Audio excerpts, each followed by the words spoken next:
Hey, what's up Tutu, j'espère que vous allez bien. On se retrouve aujourd'hui pour une toute nouvelle vidéo et surtout une toute nouvelle critique concernant le documentaire événement de Inoxtag appelé Kaizen.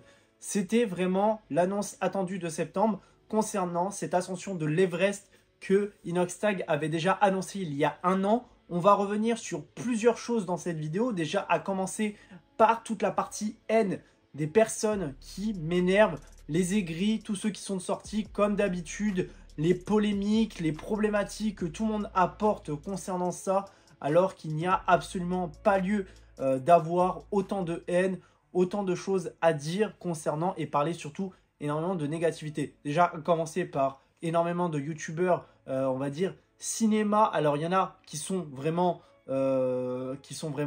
corrects avec ça, qui comprennent son ascension, qui sont aussi là pour dire et défendre le projet qu'il a eu en tant que personne, mais aussi en tant que youtubeur, que je trouve ça hyper intéressant par rapport à ça. Mais d'un autre côté, tu as toutes les personnes qui ne sont absolument pas contents parce que tout simplement, ces personnes-là est juste youtubeur. Et vu qu'il est juste youtubeur, il n'a pas le droit d'avoir des rêves, il n'a pas le droit d'avoir des objectifs, etc. etc.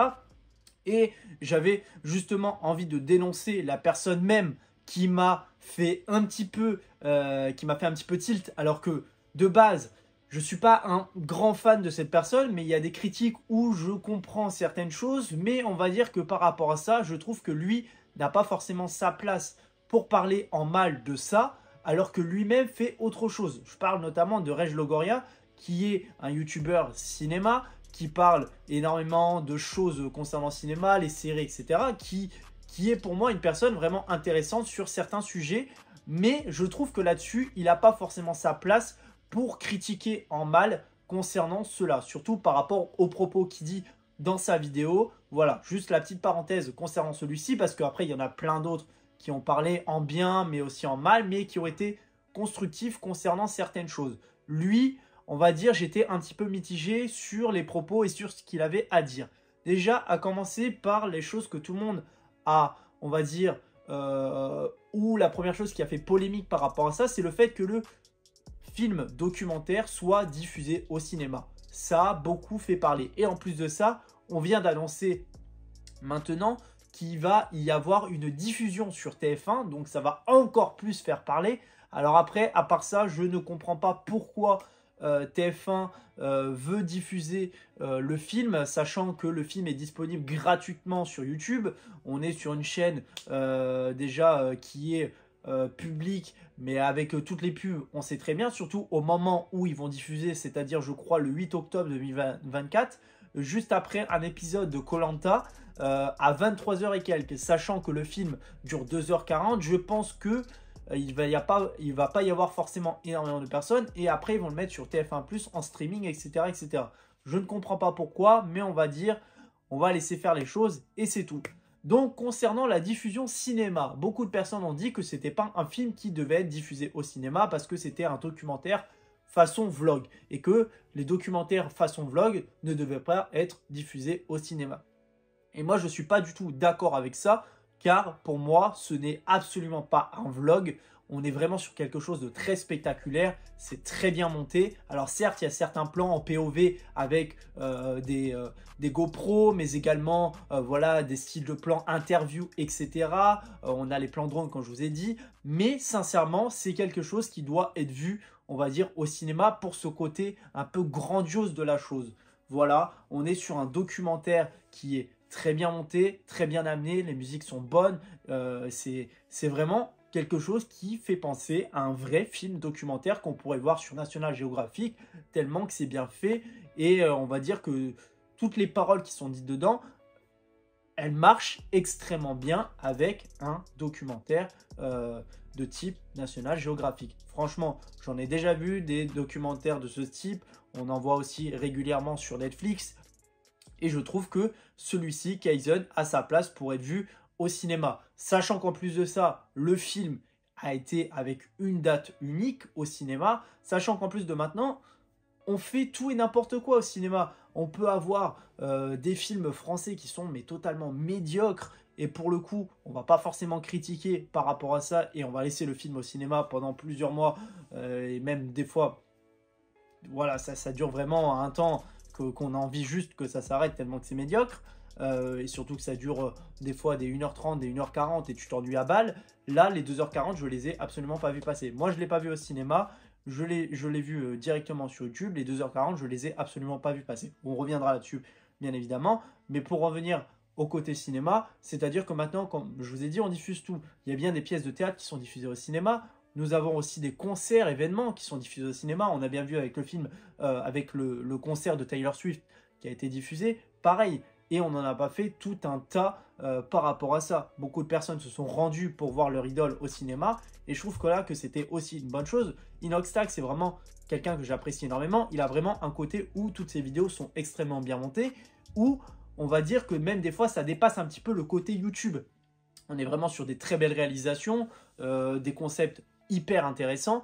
Et là, le fait que ça soit diffusé au cinéma, sachant que autour de ça, on avait créé les polémiques, BFM TV et toi, on avait parlé, les alpinistes aussi, etc., qui disaient oui, le gars, il va faire ça et tout machin, c'est hyper dangereux, il va mettre des personnes en danger, mais également, il va inciter les gens à aller se rendre à l'Everest et tout, mais n'importe quoi, c'est pas du tout le message qui est mené dans son film documentaire. Lui, c'était juste son rêve, son objectif, etc., et on n'en a pas fait tout un tas, et justement, je reviendrai par rapport à ça, mais juste pour terminer avec le côté cinéma, parce que je m'éparpille un petit peu, j'en suis désolé, mais ce que je voulais dire, c'est que du coup, ça a peut-être ramené d'autres personnes à aller voir d'autres films au cinéma, sachant qu'il a une communauté très jeune. Je pense que sa communauté doit être entre, je pense, 12 ans à 15 ans, 16 ans, 17 ans, peut-être jusqu'à la majorité, et peut-être un peu plus, parce qu'il y a des personnes qui le suivent peut-être depuis un petit moment aussi également, mais ça a peut-être incité certaines personnes à aller voir des films au cinéma, à se dire « Ah ouais, franchement, j'ai kiffé ce que Inoxtag nous a proposé. C'est vraiment, il y avait un côté immersif avec le son, l'ambiance, les personnes qui étaient là, le fait que ça soit sur un écran géant, etc. » Peut-être certaines personnes ont eu cette conscience de se dire « Je vais peut-être aller voir beaucoup plus de choses au cinéma parce que ça m'a plu de voir dans ce type de conditions. » Et c'est vrai que à partir du moment où il y a eu le Covid, beaucoup de personnes se sont moins rendues, surtout les plus jeunes, au cinéma. Peut-être parce que le prix a augmenté et peut-être que là, ça va peut-être les faire revenir sur certains films, sur certains blockbusters, etc. Voilà, petite parenthèse concernant les cinémas terminée. Maintenant, moi, qu'est-ce que j'en ai pensé? Je trouve qu'il a super bien développé tout le côté dépassement de soi. Déjà, on commence dans cette partie documentaire sur comment il a essayé de devenir quelqu'un d'un peu plus robuste, un peu plus compact en termes de conditions physiques, parce que voilà, c'était une personne qui ne faisait absolument pas de sport. On le voit évoluer, on le voit échouer, tomber, se relever, etc. Et ça, c'est super bien montré, parce que il y a certains moments où tu vas le voir tomber, se relever, tomber, se relever. Et il a même à chaque fois une phrase qui a mené avec, où il se considère nul, il se considère mal. Alors voilà, et je trouve que c'est aussi un sujet qu'on devrait aborder par rapport à ça, et surtout que beaucoup de personnes le disent. Ouais, mais le gars, il a énormément d'argent, il est super riche, il gagne des millions par mois. Ouais, mais vous voyez, il gagne peut-être des millions, énormément d'argent par mois. Mais à côté de ça, tu peux avoir tout l'argent que tu veux, mais toi, tu restes un humain. Tu restes vraiment une personne simple, un humain. C'est-à-dire que tu as peut-être de la puissance financière, mais si tu n'as pas la puissance morale, la puissance physique, eh ben, tu n'es rien. Alors ok, les gens qui ont dit « Ah ouais, mais le gars, c'est facile de monter l'Everest, il a payé des Sherpas, des cadreurs alpinistes, des mecs qui sont experts en haute montagne, des personnes qui sont vraiment considérées comme des experts en conditions physiques, en survie, etc. etc. C'est beaucoup plus simple pour lui. » Ok, d'accord, tu peux dire ça. Mais d'un autre côté, si toi, de toi-même, de ta conscience, de ton côté moral et de ton côté physique, si tu n'arrives pas à monter, tu ne monteras pas. Tu peux avoir 10 000 personnes autour de toi qui, eux, sont des experts. Si toi-même, en tant que personne, tu n'arrives pas à la gravir, tu ne la graviras pas. Et ça, je pense qu'il y a certaines personnes qui devraient se le mettre en tête, que l'argent ne fait absolument pas tout. Et ça, il faudrait peut-être se remettre en question. Voilà, deuxième point que je voulais aborder concernant les personnes qui disent ça. Mais maintenant, plus sur le côté documentaire. Vraiment, il a parlé de la population népalaise, des personnes qui l'entouraient. Je trouve que c'est super bien montré quand il joue avec les enfants, qui parle avec les adultes, etc. Ces personnes qui sont obligées d'habiter là-bas pour vivre, pour survivre, on va dire, pour avoir de l'argent. Et il le montre bien, il joue avec eux. Et il y a ce côté émotionnel en fait de la population locale. Il parle de certaines anecdotes avec, je sais plus comment ça s'appelle, les trucs que tu tournes. C'est un peu une forme de prière, etc. Il montre un petit peu la culture, le côté local. Il présente chaque personne parce que voilà, il a peut-être son ego de parler de lui dans le vlog, mais il rentre pas dans ce côté égocentrique où il va parler extrêmement que de lui. Il parle de toutes les personnes qui l'entourent, de toutes les personnes qui les aident, c'est-à-dire même la toute petite personne, il en parle. Que ça soit le cuisinier, que ça soit les personnes qui l'ont aidé. On parle notamment de Mathis Dumas, nous avons aussi les Sherpas, il en parle, des cadreurs, de Manish qui est vraiment quelqu'un de hyper gentil qu'on retrouve là-dedans. On a Basile Mono qui est justement le réalisateur, où lui aussi il en parle, mais franchement il parle de tout le monde, il parle aussi de lui-même en tant que personne, voilà, qui est là à se plaindre. Et moi je retiens une chose qu'il a dit, c'est qu'il parlait à un moment de son côté YouTube, il dit mais là je suis là en train de faire voilà, toutes ces choses là, j'ai cette conscience de pouvoir réaliser un rêve qui me touche à moi, mais d'un autre côté il était là en train de se plaindre, ouais mais moi YouTube à certains moments ça me saoule, il faut que je fasse tout le temps des lives tous les soirs, etc., etc. Il parle de son côté YouTube dedans et il dit mais je suis vraiment qu'une merde. Parce qu'à côté de ça, il y a des personnes qui se lèvent tôt le matin, qui reviennent tard le soir pour faire vivre leur famille. Et je suis là en train de me plaindre justement parce que je dois faire des lives tous les soirs. Il dit, mais je suis qui en fait?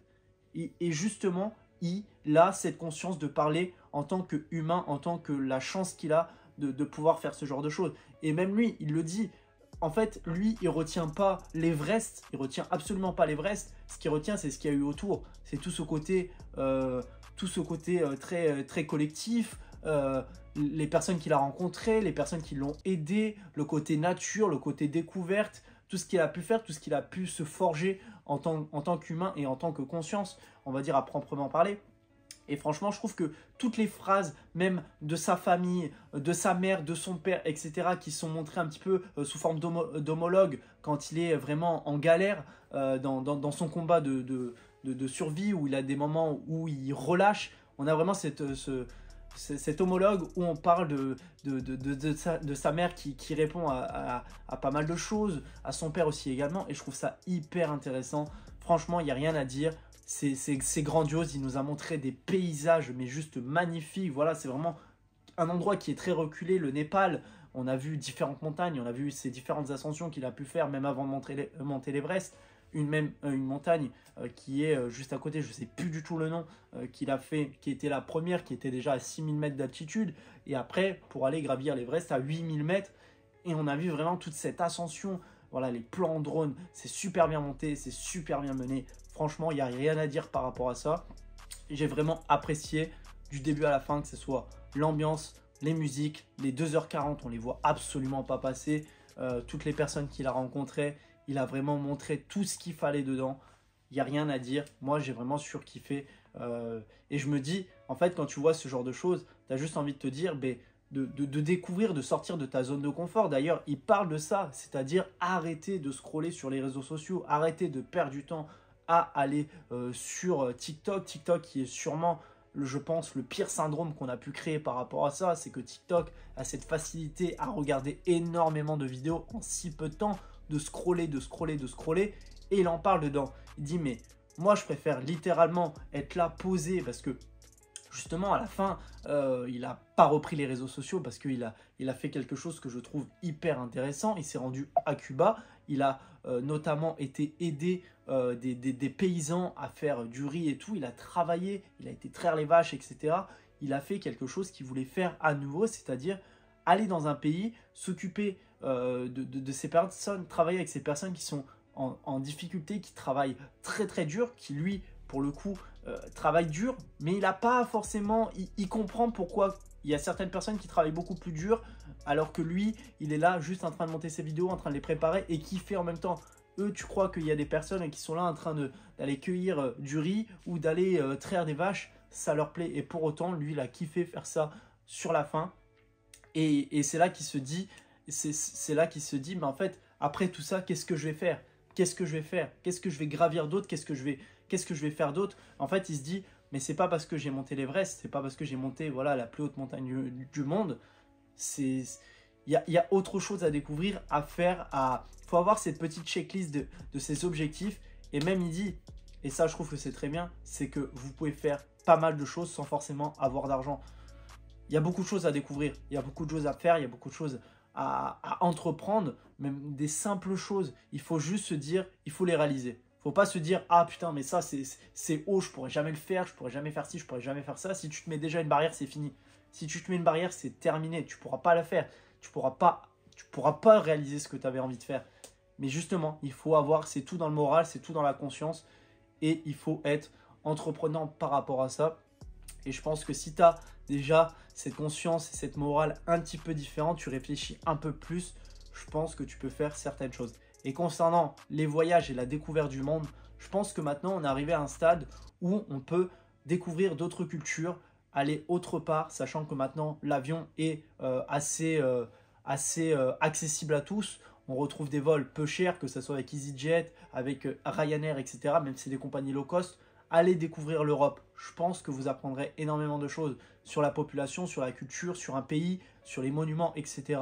Et je pense que ça pourra vous faire sortir de ce petit côté où vous faites uniquement travailler, vous faites uniquement ci, uniquement ça.